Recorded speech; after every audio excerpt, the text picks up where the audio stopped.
All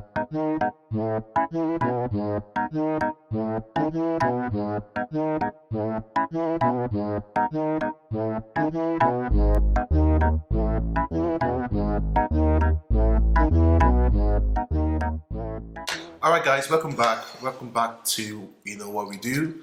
We are two Niger guys with no name. You get it? Two Niger guys with no name. Toby, how far? We are good. We are good. We're doing good. Today is a special day. Yeah, so it's a very special day. It's actually a special week, in our history. We indigenous of Nigeria. True that. Nigerian. It's our Independence Day this week, and you know what? We've got something amazing today. We've got a special guest. When we say special, joining us to eat I won't call it concoction. Concoction is a bad one. But seafood okra. Seafood okra with pounded yam. We have the very A-listed Nigerian actor. Goes by the name Mr. Deji Adenuga. Sir, how you doing? I'm doing well, you can see. Thank you guys for inviting me to this beautiful table. Sir, you're already digging in, or you didn't even... I don't like looking at the food in the face. I don't like it at all. I just like to dig in. Let me join. Yeah. So, I'm having pounded yam, not the one we use Mota, Odo. Thank you, sir. This is called pando. What? We fake it, but anyway, we'll manage it anyway. So, what's this one? Amla. It's called amla. Amla. Yes. Is that the English pronunciation for it? Amala. I don't know what the English pronunciation is. Cassava something. No, it's not English food, so it's amala. Amala. See exactly. So, guys, amala is amala. You have to change your language, learn how to speak it. Amala is amala. Okay. So Toby, what are we doing today now? What are we doing today? Let's talk. First of all, I was listening to Burna Boy's new album. Yeah. Toby, are you going to use fun for that? Yes, sir. And I've learned that in this life, if your hand cannot handle the heat, when you see fuck, when you don't stress yourself, hold cutlery. I would actually like to say I apologize. Apparently in Nigeria, it's rude to eat in front of your head that we cutlery. I don't think that's true by Toby, you are shocking. No, that's not. You're supposed to join us. That's not true. Okay. No, that's not true. Nigerian independence, we should be showing, how we eat. There's a reason why I'm watch let me tell you why I'm watch something. Why do you do that? Sir, this is the way we do it.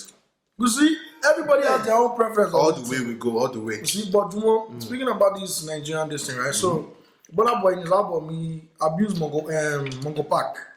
Because apparently, Mongo Park, you said you found River Niger. Apparently, Mongo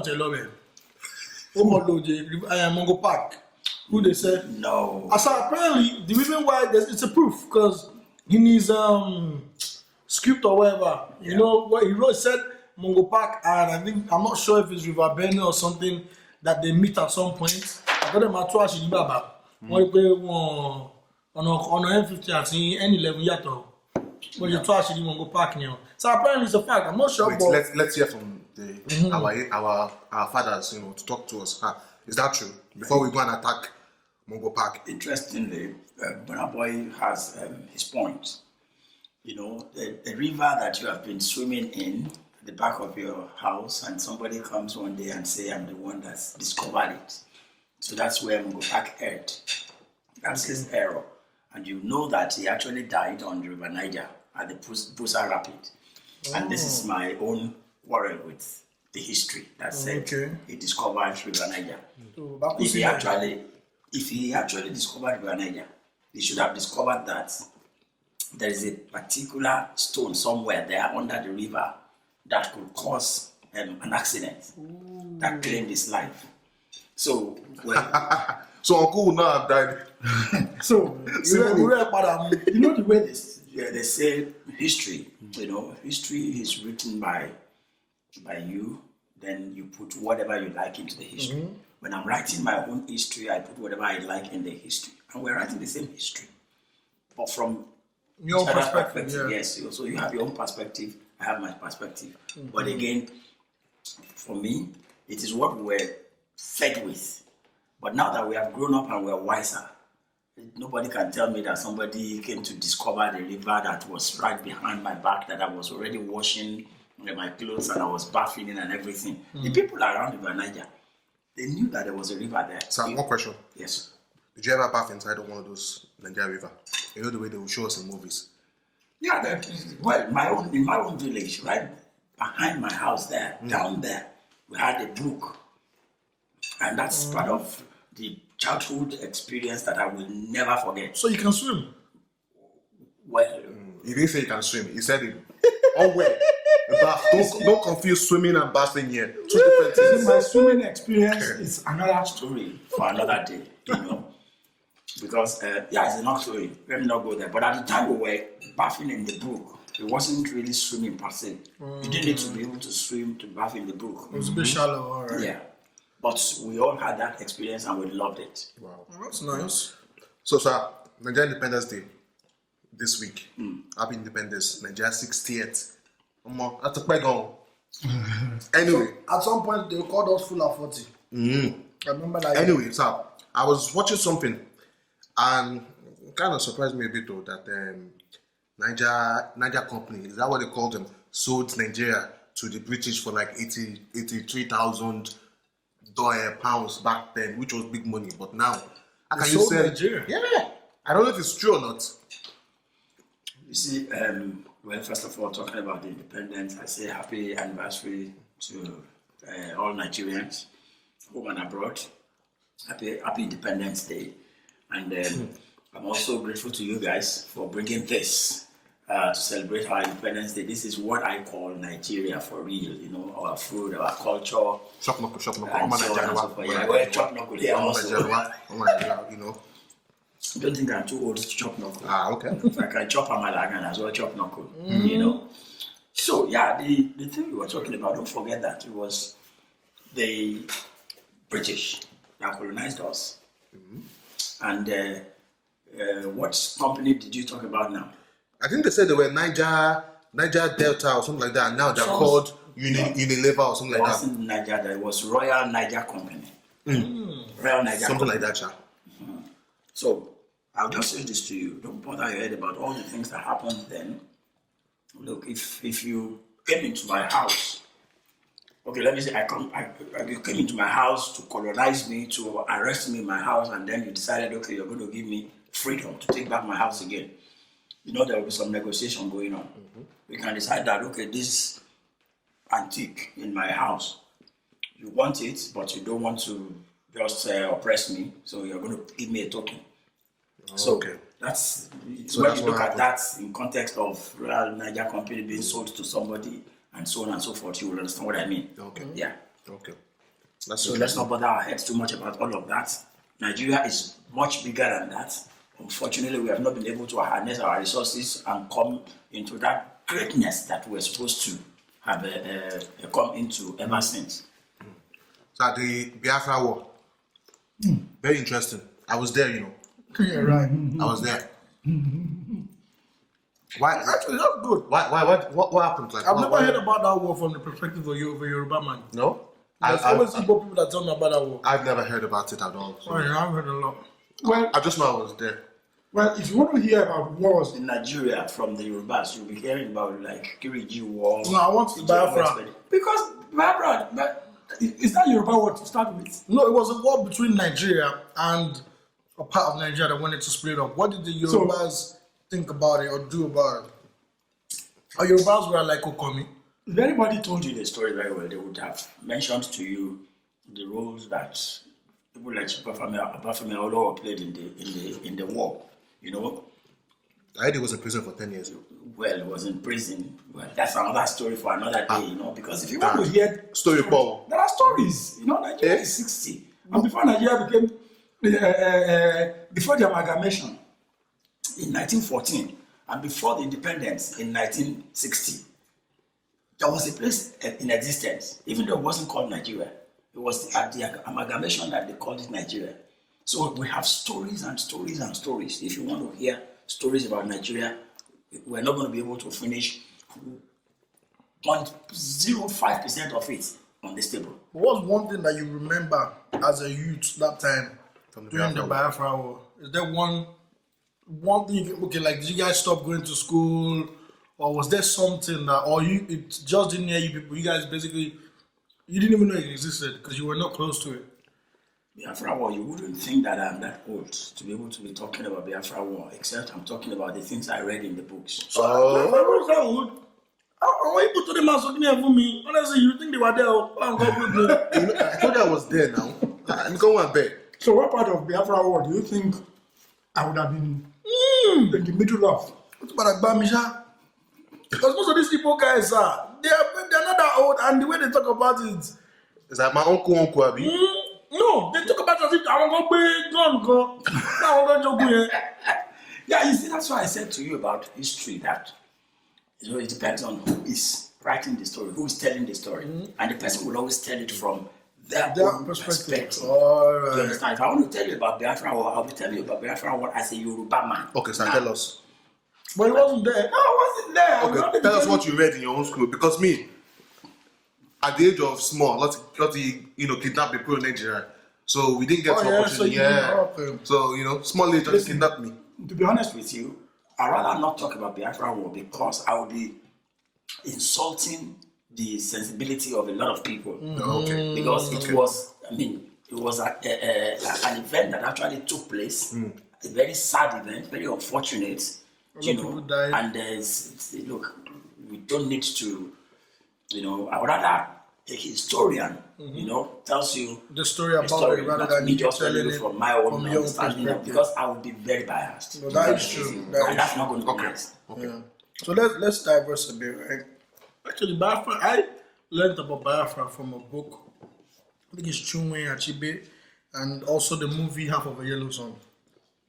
You see, moving Half of Yellow Sun, we just have told you one tiny bit. Oh yeah, definitely. So that's the problem with all this thing. But if you get a historian, if you really want to do justice to this, get a historian. To tell the story. And it doesn't matter if the historian is an Igbo man or Yoruba man or a Hausa man, they will be able to tell you some things that would, resonate with you when you remember the things that people have told you about Biafra. But the reason why I mentioned Half of a Yellow Sun is because I want to talk about Nollywood.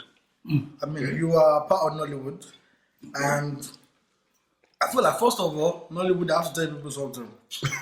Ghost doesn't need to look left, right, center. Koto Soda, by the way. You people have played us ball. One of the things I liked about Nollywood as a kid was Nollywood was a way of interacting with your past. So if you get what I mean, like movies like Shower Day, Yemi My Lover, like Yemi My Lover is still relevant because Olamide sang about it. So you know what I mean? And to be honest, I don't think I've even watched Yemi My Lover. I just know I used to hear about it. And I think most of the Yemis I've watched it. They call it Yemi My Lover. I've watched Yemi My Lover. And Very sweet movie like this. what was that? Magu was a very interesting one. You were in that one, I remember that one. And what I liked about Magu is Magu real? Magu is real. Very real. Very real and very potent. But again, you see, some people will tell you, no, it's not good, it's not really. Look, and this is what we should be talking about. If I tell you about how I grew up, you'll find it very interesting. Some of the things that people think don't exist, I have witnessed them. I saw them happen. I have seen people who have contracted Magu before. I have seen different people because this Magu thing works in different ways.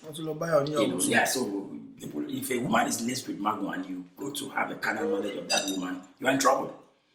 Is that the one that they will say, that the solution could be give him water, give him The this? man has to sleep with. You never seen the movie Magu? I have seen the Magu. Yeah, so you don't know what happened. It's been a while, like. The man had to sleep.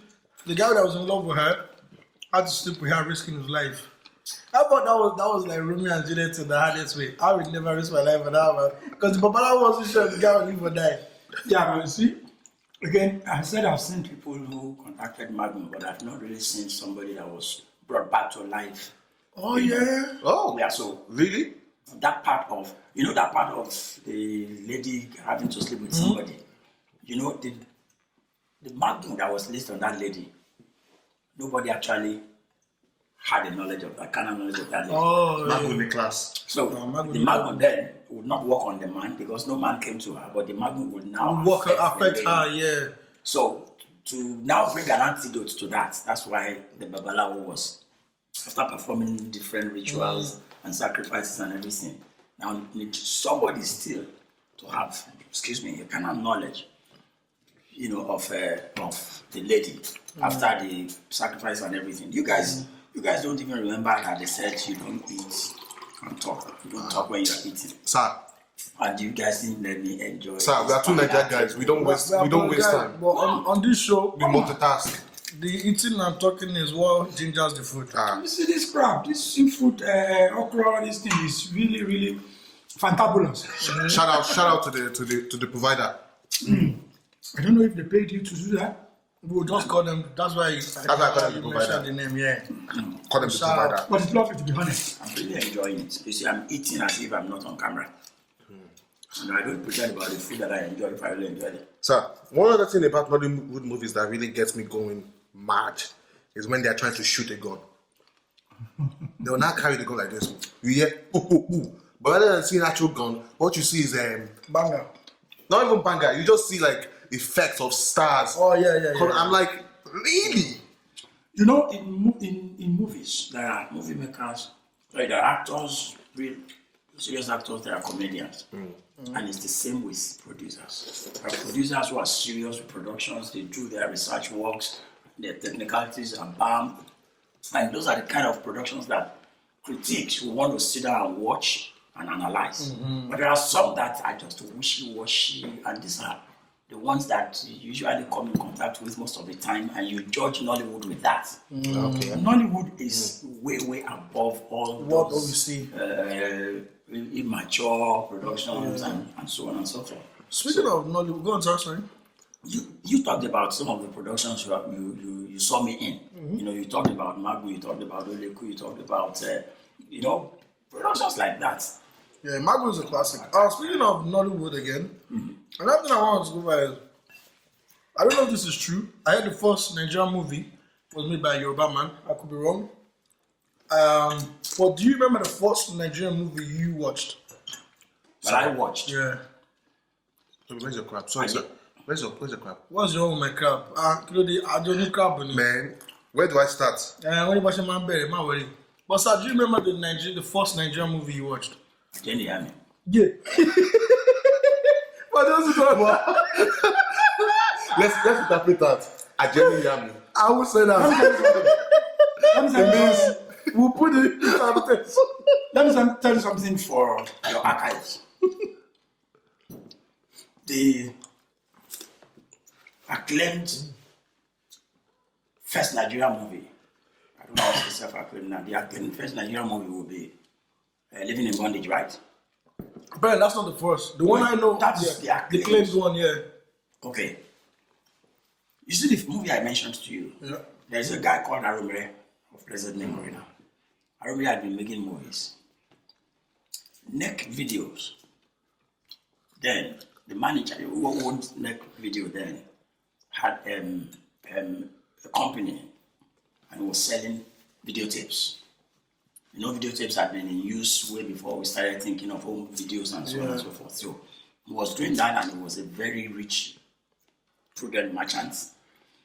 He was the one who was sponsoring most of these films then, and he was the one who bankrolled or who marketed, I don't know who bankrolled them, but who marketed Living in Bondage.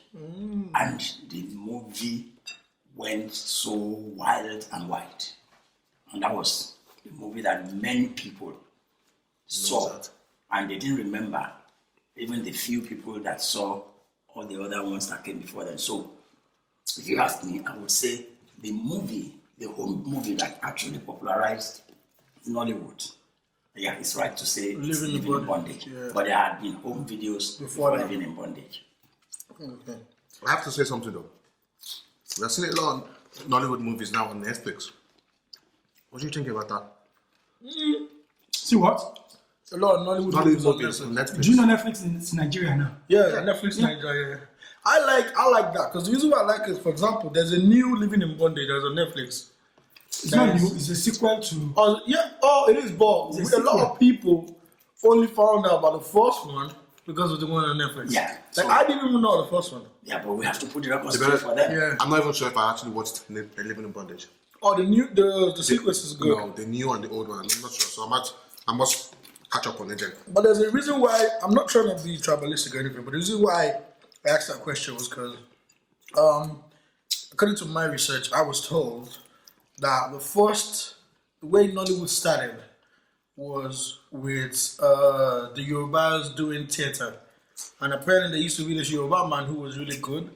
They used to go around villages, and they'll set up and do the plays. It used to be like live, and apparently, I don't know. I think the person who told me this was tribalistic, but I'll say it. The Igbos came and recorded the Baba's movie. Toby. Let me tell you this straight away. While Yorubas were doing their own, the Igbos too were. We're also doing this. Because you see all those we're talking about home videos now. Yeah. All those Cellular movies that were and reversals that were done then, we had Igbos being part of them. Do you understand? As we have Ogunde pioneering on this side, it's not as if the Igbos too were folding their arms. So if you are saying Nollywood is a new thing.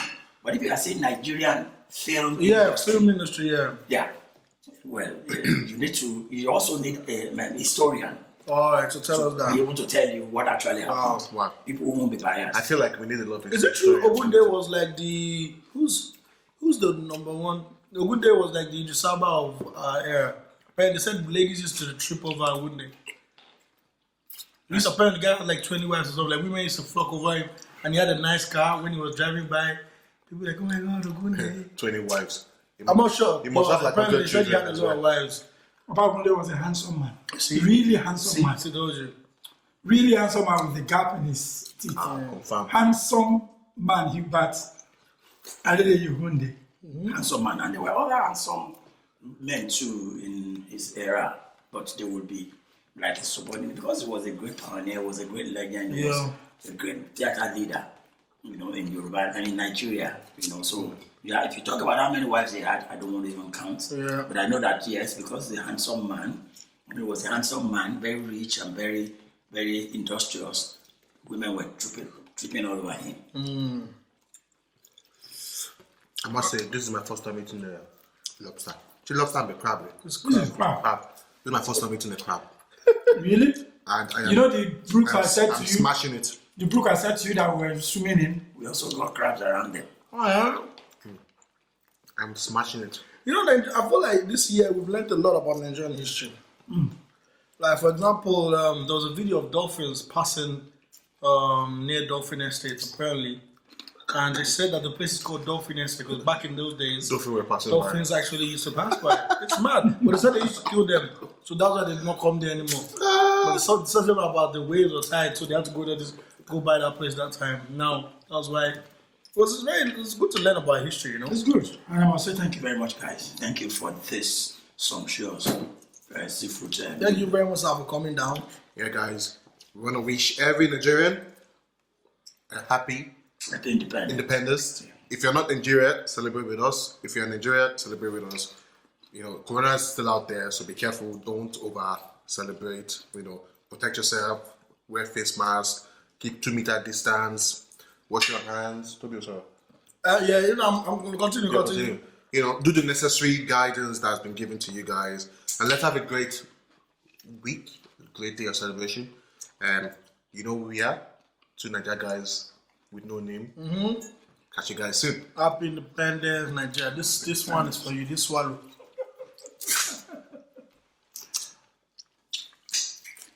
Olobelo loko, soko. You are cut off. Ooh.